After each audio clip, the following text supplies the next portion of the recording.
Welcome to Buckeyes Tomorrow Morning for Wednesday, July 17th. I'm your host, Tom Orr. The Akron game in 45 days, the game against Michigan in 136 days. We are less than a week away from Big Ten Media Days right now, so there's going to be plenty of talk about football all around the Big Ten Conference. And there was some talk about the Big Ten Conference on Tuesday as well. That's when Brett McMurphy of the Action Network dropped an article that made it seem like the rumors about Florida State and the Big Ten, then tried to throw some cold water on those. Maybe not as likely as people thought, even assuming Florida State can get out of its grant of rights with the ACC and all that kind of fun stuff. So we're going to be breaking that down a little bit today, why it might be true, why maybe not. These are a little more complicated. Things are a little more complicated than you might seem on the surface. We're doing that with our buddy Tony Gerdeman of BuckeyeHuddle.com. But first, let's just, if you missed the McMurphy article, I'm just going to read you I know how you guys love it when I read on air. We're going to read you just a couple paragraphs here. Florida State will likely not have a spot in the Big Ten or SEC if it's successful in leaving the ACC and the ACC stays intact. Sources tell Action Network, if/when the Seminoles break free from the ACC, their top choices would be to join the Big Ten or SEC because of the huge difference in television media rights revenue, sources said. However, there are multiple concerns about adding Florida State, sources said. Those reasons include the fact that it doesn't make financial sense for either league. Quote, there's no appetite for more expansion, close quote. And Florida State has shown, quote, it's not a good partner, close quote. Always a good partner, though. Tony Gerdeman of BuckeyeHuddle.com. Tony, this is one of these things where you read it and it's like, Florida State will not have a spot in the Big Ten or the SEC if it's successful in leaving the ACC. And the ACC stays intact. That feels like the second half of that sentence is doing a lot of heavy lifting there. So, has this really moved the needle for you at all in terms of Florida State is more or less likely to join the Big Ten, or it has not moved the needle at all for you? No, it hasn't really necessarily moved the needle. It is interesting that you're getting quotes from people inside the Big Ten saying, the Big Ten, we're not really looking at expansion right now. We're not interested in expansion. But I think in this era of college football, and that's really what we're talking about, there's always an appetite for expansion. It just has to be the right kind and from the right people. And Tony Petitti is a television executive, so he's going to be looking for more inventory. So I think that they're always going to be looking. But when you say that Florida State won't have a spot in the Big Ten or the SEC, I can believe they won't have a spot in the SEC. The SEC doesn't necessarily need that market. The SEC can stay doing what they're doing and be very, very successful with it. The Big Ten can as well, but as we've seen, the Big Ten likes to expand. And so they're not necessarily happy just sitting by. But that there won't be a spot for them as long as the ACC is still intact. Like, what is the ACC without Florida State and Clemson? Like, what kind of entity is it? And is it like the Pac-2? That's still a thing, but what is it really? So I think it could be argued that once those two teams leave, if they do, everything that we know about the ACC will be gone because it consists of teams like Louisville and Pitt. No offense, but really, who cares about those two programs or programs like that? And it's just a whole bunch of those programs, a bunch of teams from the Big East and some Conference USA old time programs. And so I think that the ACC staying intact would be kind of like a in name only. So I'm not moved greatly by it, especially knowing how quickly things change, or not necessarily how they change, but how much we get lied to. Yeah. And lying is a strong word, Tony. We don't like to throw that around. Let's say that the people in charge of these leagues and the people in charge of these schools are not necessarily primarily incentivized to be extraordinarily truthful with reporters when they talk to reporters. Let's soft pedal it a little bit like that. But this is a little like when you go and you buy a car and you walk into the showroom and, if you go in and you say, oh my gosh, this is the car I've always wanted. I've dreamed of having this car since I was a little kid, and I just want this car, and this is the only car I want.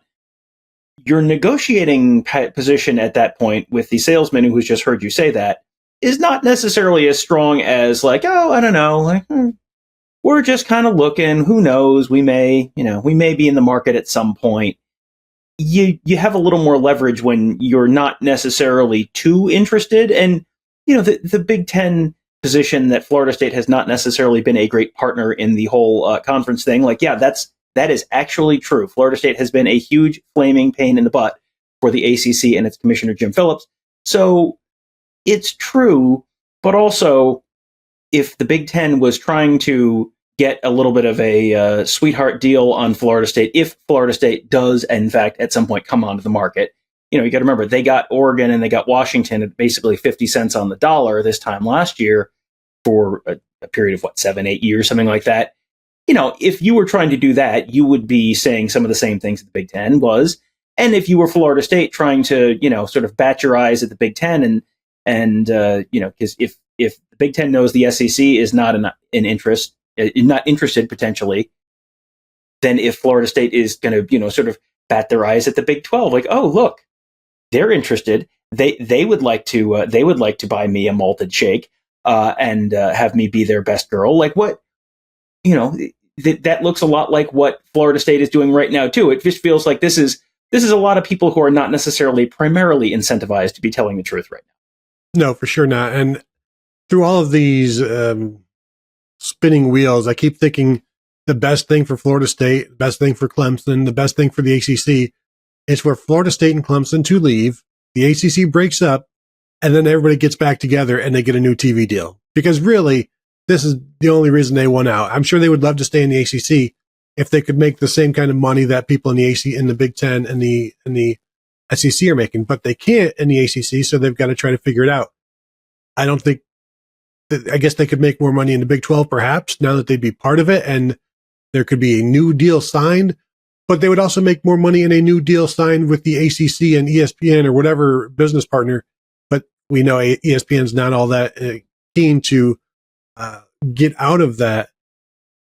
I'm not sure I understand why Florida State doesn't make sense for the Big Ten when they do like expansion, and Florida and the Southeast would be a nice new market to have, unless they view like we already have that market because our Big Ten alums are everywhere, especially in Florida. And maybe they view that as like, yeah, we already got the viewership there. But I mean, I think and I think it's a nice market to have. But is it a 75 cents on a dollar type of thing? And what is Florida State? What is Clemson, if they're even involved, willing to take when everybody knows they could take 40 cents on a dollar and make more in the Big Ten than they would in the ACC? So this is all very heavy negotiations by people who have been doing this for a very, very long time. So yeah, the media gets used in those sorts of things quite often. Put this out there. We're not interested, and see what happens. Cause I need to get a text back from those people to let me know how much more interested they are now that I've told them we're no longer interested. So, this is all just part of, people pulling the strings. And I think Brett McMurphy is one of them being pulled, but also, why wouldn't you put it out there? Like, why wouldn't you tell the story? Why wouldn't you report the story? Because just the machinations itself is a fascinating thing. But if people want to go on the record, although not quite on the record, and tell you these things, I think it's very interesting.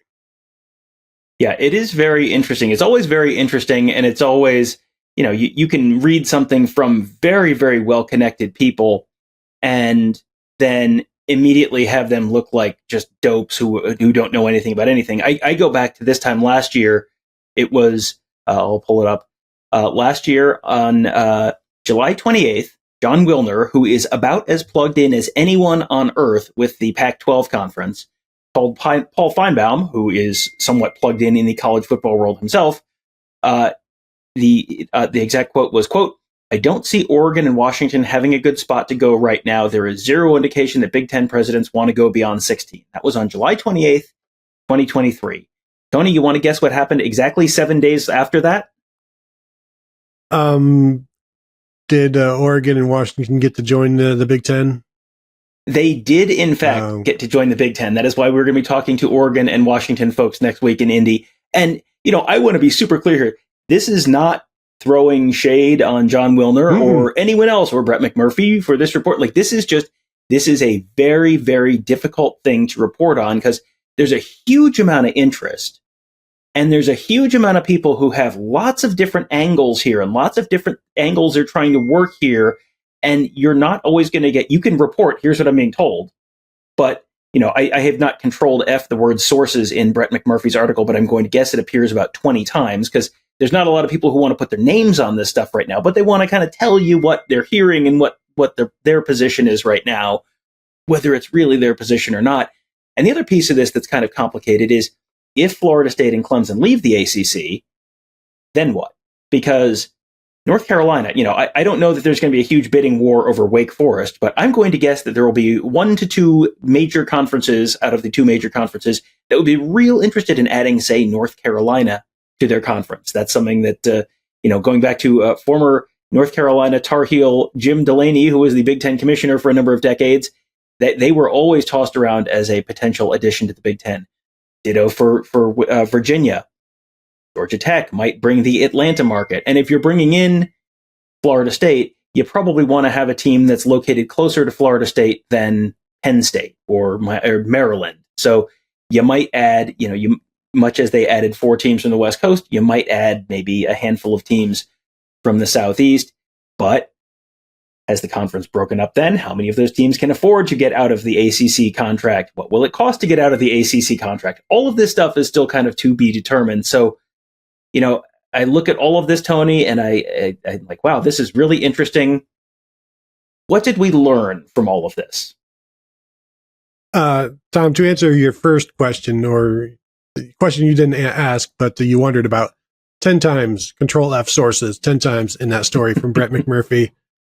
I do think it's interesting that there's no interest, there's no market for Florida State or Clemson in either of these leagues, but there are for North Carolina and Virginia.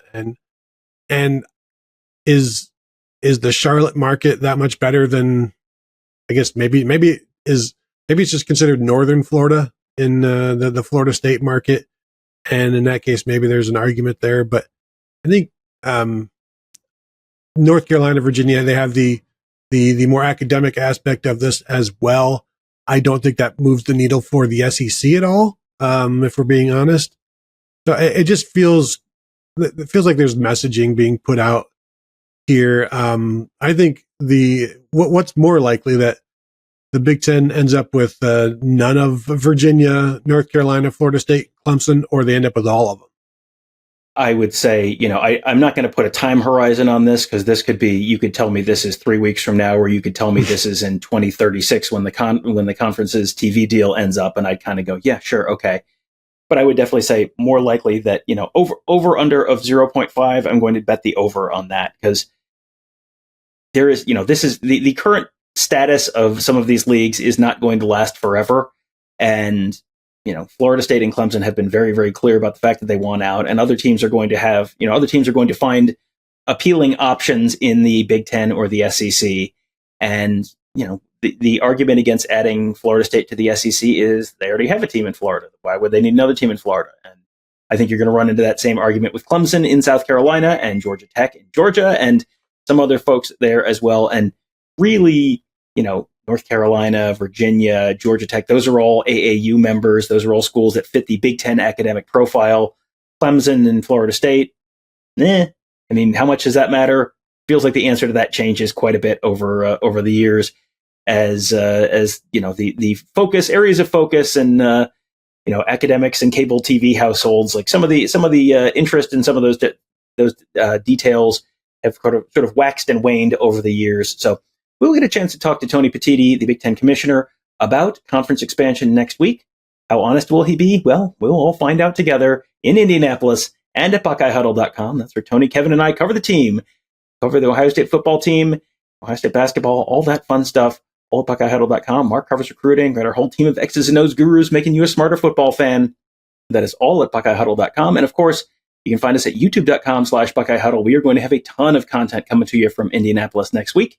Cannot wait. Really looking forward to that trip. Looking forward to talking to a lot of Big Ten coaches, players, executives, TV executives, officiating executives, all the good stuff we get to do every year that we sets us up for a very fun and exciting football season. We'll be doing that all next week at Big Ten Media Days in Indianapolis. We hope to see you at Buckeye Huddle to enjoy all of it. That'll do it for today. Thank you guys all for joining us. Have a great day. We'll talk to you tomorrow.